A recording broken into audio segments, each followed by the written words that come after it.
Hello, नमस्ते। स्वागत है आप सबका जंगल की आवाज़ में, जहां हम आपको सरकारी पर्यावरण नीतियों, साइंटिफिक रिसर्च और वन्य जीव संरक्षण की दुनिया में ले चलेंगे।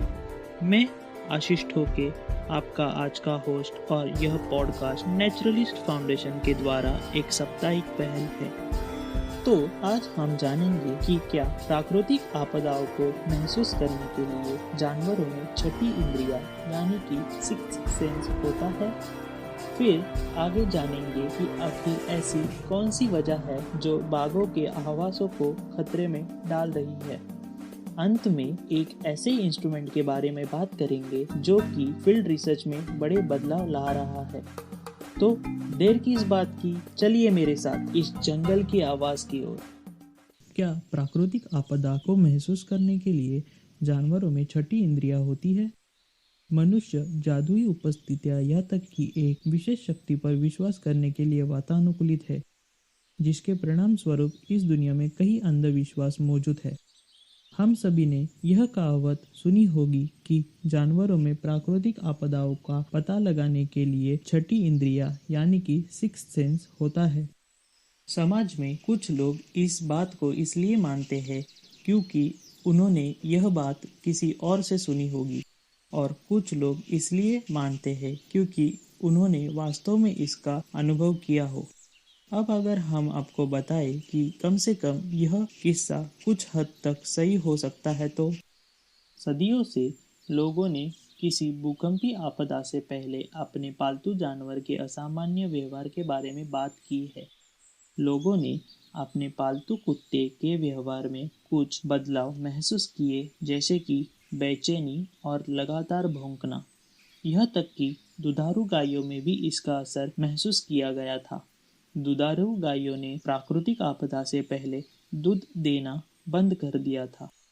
यह तक कि व्यवहारिक बदल केवल घरेलू जानवरों में ही नहीं दिखाई दिए जाते, बल्कि चींटियां, मेंढक और सांपों जैसे प्राणियों में भी इसका असर दिखाई दिया जाता है। प्राकृतिक आपदा से ठीक पहले वैज्ञानिकों के द्वारा प्राणियों पे किए गए व्यवहारिक परीक्षण में भी इसका असर दिखाई दिया था। दुर्भाग्य से विज्ञान केवल टिप्पणियों पर विश्वास नहीं करता है, लेकिन उचित गणित और परीक्षण के बाद ही वह एक सटीक निर्णय पर आता है। लेकिन तकनीकी कमियों के कारण इस व्यवहारिक बदल के बारे में कुछ विशेष पाया ना जा सका है। Max Planck Institute of Animal Behavior के शोधकर्ताओं ने मवेशी जानवरों के समूह में भी आपदा से पहले होने वाले व्यवहारिक बदल की टिप्पणियों पर परीक्षण किया गया है। हालांकि यह अध्ययन सबसे सटीक या अंतिम नहीं है, लेकिन कुछ टिप्पणियां और परीक्षण के आधार पर यह एकमात्र कड़ी है जो व्यवहारिक बदल को समझने में मददगार है। क्या आपको पता है इस अध्ययन को सिद्ध करने के लिए वास्तव में किन तरीकों का इस्तेमाल किया गया था? किसी भी देश में किसी भी जानवर की त्वरित गतिविधियों पर ध्यान देने के लिए योग्य उपकरण मौजूद नहीं थे, क्योंकि यह उपकरण अधिक संवेदनशील थे। भूकंप प्रवण क्षेत्र में जीपीएस सेंसर के साथ 4 महीने की अवधि के लिए इन उपकरणों को छोटे पैमाने पर मवेशी जानवरों से जोड़ा गया था। टिप्पणियां यानी कि ऑब्जर्वेशंस में औसत के रूप में सामान्य दैनिक क्रिया यानी कि नॉर्मल डेली मूवमेंट्स और पारस्परिक क्रिया यानी कि इंटरैक्शंस इत्यादियों का समावेश किया गया था, और किसी भी त्वरित क्रिया को नमूद किया जाता। इन टिप्पणियों और परीक्षणों से यह निष्कर्ष पाया गया कि कम से कम 3.8 की तीव्रता के भूकंप से पहले जानवरों में काफी गतिविधियां बढ़ गई थी। जब जानवरों को एक मुक्त चरागाह के बजाय अस्पताल या सीमित स्थानों पे रखा गया था, तो प्रतिगतियां अधिक बढ़ गई थी। इन परीक्षणों में शोधकर्ताओं ने यह महसूस किया कि एक जानवर की प्रतिक्रिया दूसरे जानवर को उत्तेजित कर सकती है, जिसके परस्पर प्रभाव का प्रतिरूप यानी कि पैटर्न पाया गया। इस तरह का स्वरूप जंगल में अलार्म कॉल के प्रतिरूप में भी देखा जाता है। पक्षियों, स्तनधारियों और सरीसृपों के बीच संपर्क जीवित रखने के लिए इन तरंगों का इस्तेमाल किया जाता है। परीक्षणों में यह भी देखा गया है कि घटना से 1 से 20 घंटे पहले का व्यवहार और आपदा स्थान के करीब उपस्थित जानवरों में त्वरित व्यवहारिक बदल कैसे होते हैं। लेकिन क्या इन अध्ययनों को मानवीय विकास के लिए इस्तेमाल किया जा सकता है? प्राकृतिक आपदा से कुछ घंटे पहले हमें भूकंपीय विनाश से अवगत किया जा सकता है। यह संभव है कि अगर हम कुछ कमियों को नज़रअंदाज कर दें तो यह परीक्षण बहुत सफल होता। वास्तव में शोधकर्ताओं ने इन प्रयोगों को बड़े पैमाने पर करना जारी किया है, जिसमें विभिन्न प्रजातियों के जानवरों को शामिल किया गया है। परीक्षण में असत्य परिणाम यानी कि फॉल्स ऑब्जर्वेशन पर अवलोकन भी किया गया, जैसे कि बार बार उत्तेजित होने वाली व्यवहार यानी कि भूकंप का संकेत नहीं था। यह तक कई बार जहां आपदा हुई थी वहां के जानवरों में कोई प्रतिक्रिया नहीं देखी गई थी। इसके अलावा उत्तेजित करने वाली क्रिया को भी नमूद नहीं किया गया, क्योंकि पशु व्यवहार हमेशा निश्चित नहीं होते हैं। बढ़ी हुई गतिविधियां का मतलब प्रतिक्रिया का आवेश भी हो सकता है। इस प्रकार मानवीय विकास के लिए इसका उपयोग नहीं किया जा सकता। जानवरों के बारे में बात करते हुए हम आमतौर पर यह भूल जाते हैं कि हम उनमें से एक है। इस वाक्य को सुनते ही एक सवाल आता है, क्या मनुष्य को यह प्राकृतिक आपदा आने से पहले कुछ बदलाव महसूस हो सकते हैं? क्या मनुष्यों में यह सिक्स सेंस यानी कि छठी इंद्रियां होती है? मानवीय वैज्ञानिक मानते हैं कि हवा, समुद्र और पक्षियों की आवाज के प्राचीन ज्ञान ने शायद उस शुरुआती आदमी को बचाए रखा, जिसके वजह से हम इस वर्तमान स्थिति में विकसित हो पाए। क्या मानव में सिक्स सेंस होता है? अंडमान निकोबार द्वीप समूह पर 5 मानवी स्वदेशी जनजातियों को 2004 में एशियाई तटरेखा से टकराने वाली सुनामी से खुद को बचाने में सक्षम देखा गया था। तो क्या इसका मतलब मानवों में भी सिक्स सेंस यानी कि छठी इंद्री होती है? इन द्वीपों में सेंटिनल द्वीप से जीवित मनुष्यों का एक सबसे प्राचीन समूह पाया गया। सुनामी आने से पहले वे द्वीप पर भीतर की ओर बढ़ते पाए गए। क्या ये एक उचित उदाहरण हो सकता है कि मानवों में भी सिक्स सेंस यानी कि छठी इंद्रियां मौजूद है? क्या यह संकेत देता है कि मानव ने विकास की न खत्म होने वाली दौड़ में अपनी यह सिक्स सेंस यानी कि छठी इंद्रियां खो दी है, जिसकी मदद से हम अब तक जीवित रह पाए? तो दोस्तों, हमने ये तो जान लिया है कि जानवर प्राकृतिक आपदाओं को महसूस कर सकते हैं, लेकिन कुछ ऐसे आपदा है जो सिक्स सेंस भी महसूस नहीं कर सकता। तो ऐसी एक आपदा बाघों के आवासों को संकट में डाल रही है। तो चलो दोस्तों, कुछ जान लेते हैं इस आपदा के बारे में। तो दोस्तों, ये आपदा कोई दूसरा बड़ा जानवर या कोई बीमारी नहीं, बल्कि एक पौधा है। हाँ दोस्तों, सही सुना, एक पौधा। एक पौधे की प्रजाति देश में मौजूद बाघों के आवासों को खतरे में डाल रही है। ये पौधे का नाम लैंटेना कैमेरा, जिसे मराठी में घानेरी भी कहा जाता है। इस पौधे की खूबसूरती पर मत जाइए, ये जैसे वास्तव में दिखता है वैसे है नहीं। ये पौधा बहुत आम है और हर जगह पर पाया जाता है। इसके फूल छोटे और इसके पेड़ का इन्फ्लोरेसेंस गोलाकार व्यवस्था में होता है। यह पौधा अलग अलग रंग और किस्म में पाया जाता है। तो आखिर दिक्कत क्या है? दिक्कत यह है कि लैंटेना देसी प्रजाति नहीं है। 1800 की शुरुआती दौर में यह भारत में एक सजावटी पौधे के रूप में आया, लेकिन यह पौधा बगीचे से निकालकर अब पूरे भारत में मौजूद बागों के 40% आवास में पाया जाता है। ये पौधा दुनिया के 10 सबसे इन्वेजिव प्रजाति में से एक है। भारत में ये प्रजाति हाइकंसन वाली प्रजाति में शामिल की गई है। दोस्तों, ये पौधा घनी झाड़ी बनाता है और दूसरी देसी प्रजाति के साथ सूरज की किरण, खाना और जगह के लिए मुकाबला करता है। यह पौधा कुछ ऐसे टॉक्सिन्स मिट्टी में छोड़ता है जिससे आसपास के पौधे उग नहीं पाते। इस दूसरे प्रजातियों को बढ़ने से रोकने को एलिलोपैथी कहा जाता है। इसके कारण देसी पौधे उग नहीं पाते और जो जानवर इन पौधों को खाते हैं उनके लिए भोजन की कमतरता हो जाती है और फिर वो लैंटाना को खाते हैं। ये देखा गया है कि लैंटाना को खाने से जानवरों में एलर्जिक रिएक्शन होती है, साथ ही साथ डायरिया, लिवर फेलियर और मौत भी हो सकती है।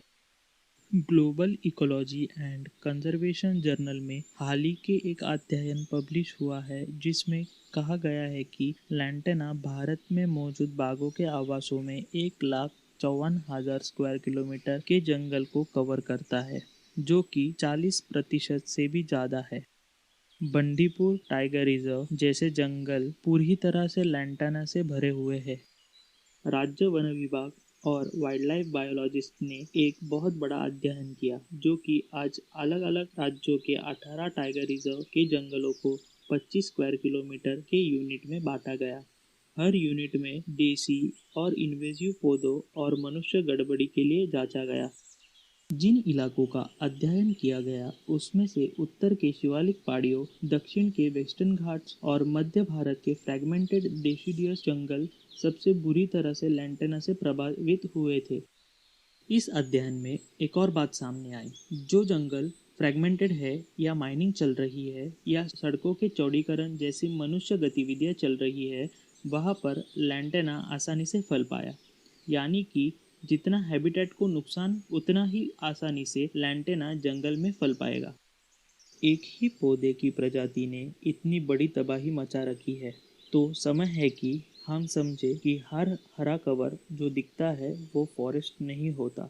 अब इतनी तबाही मच चुकी है तो क्या कर सकते हैं? अब इस आफत को सुलझाने के लिए सारे वन विभाग के क्षेत्र में मौजूद लैंटेना को हर गर्मी में जलाया जा रहा है या फिर हाथों से उखाड़ा भी जा रहा है।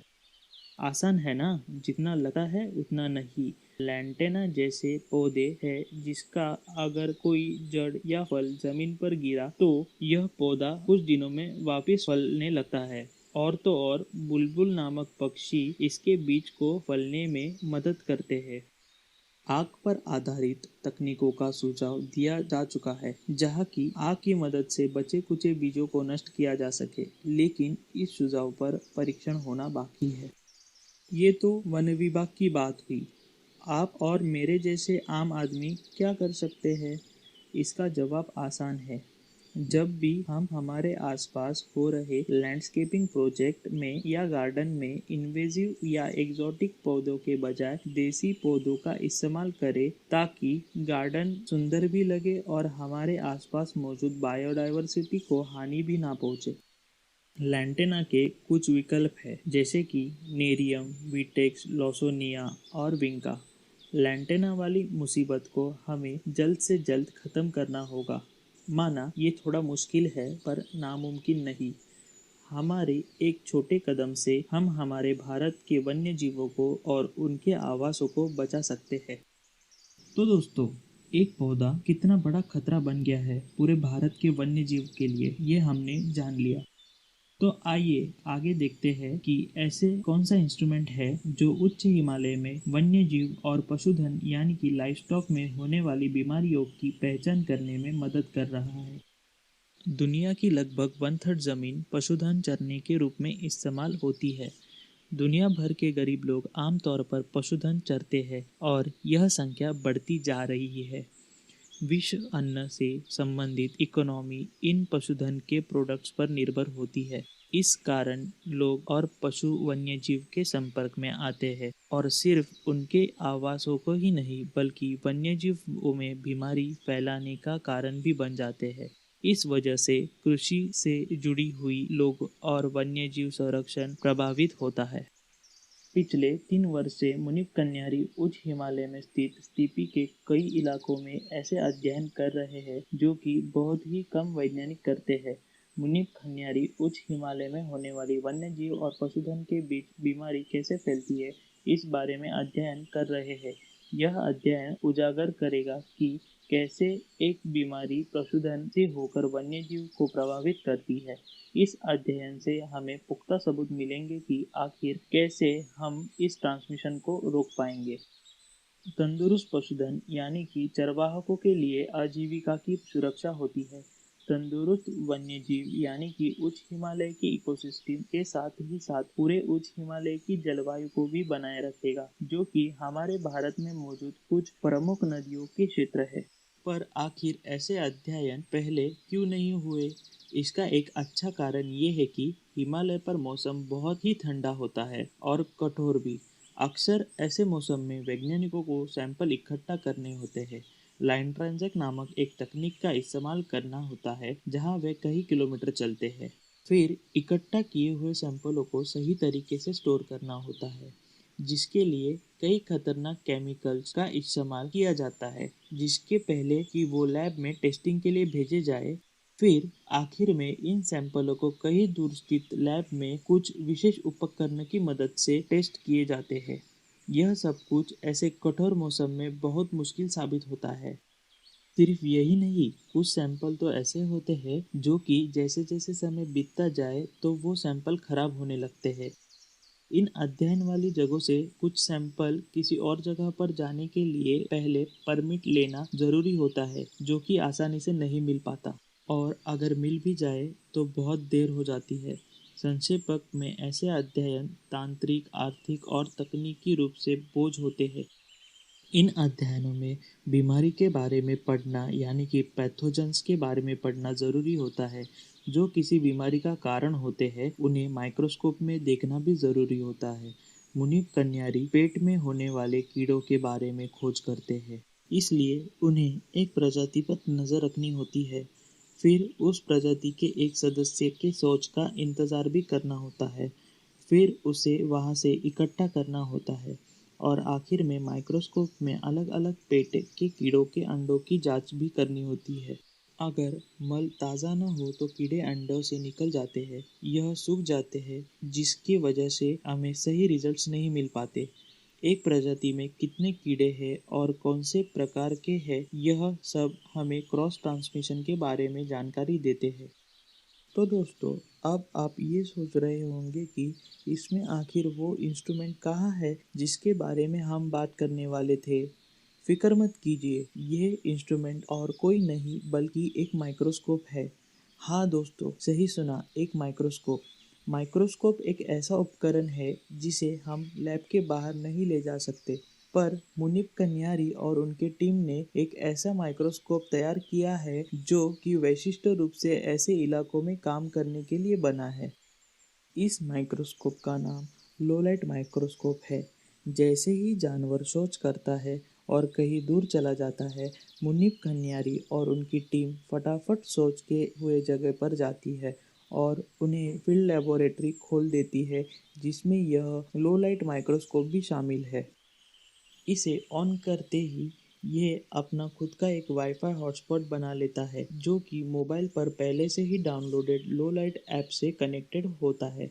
मोबाइल का कैमरा माइक्रोस्कोप का आईपीस बनता है और जब तक ये सब चल रहा होता है, उनकी टीम का एक सदस्य मल को अपने ग्लव से ढकते हुए हाथों से मलता है और फिर इस मल का 5 ग्राम सैंपल माइक्रोस्कोप के इस्तेमाल से जांचा जाता है। इस माइक्रोस्कोप का एक फीचर ऐसा भी है कि यह आपको तस्वीर खींचने की इजाज़त देता है। तस्वीर खींचने के बाद यह फ़ोन की गैलरी में स्टोर हो जाती है। इस माइक्रोस्कोप की वजह से जो समस्या सैंपलों को एक जगह से दूसरी जगह ले जाने में आ रही थी और डेटा को स्टोर करने में आ रही थी, वो ख़त्म हो गई। इस कारण शोधकर्ता अब फील्ड पर ही सैंपलों को जांच पाएंगे, जो कि इस तरह के अध्ययनों में काम करना और भी आसान बना देता है। साथ ही साथ लंबे चलने वाले अध्ययन में भी बहुत काम आता है। ये माइक्रोस्कोप एक प्रणाली में रोग कैसे फैलते हैं, इसकी जांच में बहुत मददगार साबित हो रहा है। यह वन्यजीव और पशुधन में रोगों का अध्ययन करने के लिए एक क्रांतिकारी कदम है। यह केवल एक दशक पहले था जब इस तरह के पोर्टेबल माइक्रोस्कोप की कमी के कारण रोगों के अध्ययनों में कमी थी, यह तक कि वह एक जगह पर सीमित थे। इन खामियों के कारण अक्सर पशुधनों को कई बीमारियां हुई, जिसके वजह से सर्वाकों ने अपने अधिकतम पशुधन बीमारी के कारण गंवा दिए या जंगली आबादियां कम होती गई। लोलाइट जैसे पोर्टेबल माइक्रोस्कोप की वजह से जानकारी देने में तेजी से वृद्धि हुई, जिसकी वजह से सरकारी हस्तक्षेप और भी कुशल हुए। जैसे हर चीज़ में कोई ना कोई खामियां होती है, वैसे ही लो लाइट माइक्रोस्कोप में भी कुछ खामियां हैं, क्योंकि इन माइक्रोस्कोप का उपयोग ठंड वाली इलाकों में किया जाता है। इसलिए इन माइक्रोस्कोप और मोबाइल की बैटरियां जल्द से ख़त्म हो जाती है, क्योंकि शोधकर्ता अक्सर ऐसे इलाकों में काम करते हैं जो कि मनुष्य बस्ती से कुछ दिनों की दूरी पर होते हैं, जहां बिजली की समस्या एक अड़चन साबित हो सकती है। पर इसका भी एक समाधान है। शोधकर्ता अपने साथ सोलर चार्जर या पावर बैंक ले जा सकते हैं। सोलर चार्जर हिमालय क्षेत्र में ज़्यादा मददगार साबित नहीं हो सकता, क्योंकि यहाँ सूरज अक्सर बादलों से ढक जाता है, लेकिन कुछ न होने से अच्छा है कि कुछ तो है। तो आज का एपिसोड हम यही समाप्त करते हैं। आप सब ने जंगल की आवाज़ को मेरे साथ सुना, इसलिए धन्यवाद। आशा है कि आपको आज का एपिसोड बहुत पसंद आया होगा। हमारी पॉडकास्ट टीम में बहुत से युवा विद्यार्थी शामिल हैं जो इस पॉडकास्ट पर बहुत मेहनत करते हैं। अगर आपको हमारी मेहनत पसंद आई तो हमें सपोर्ट करें और इस एपिसोड को लाइक और शेयर करें। धन्यवाद।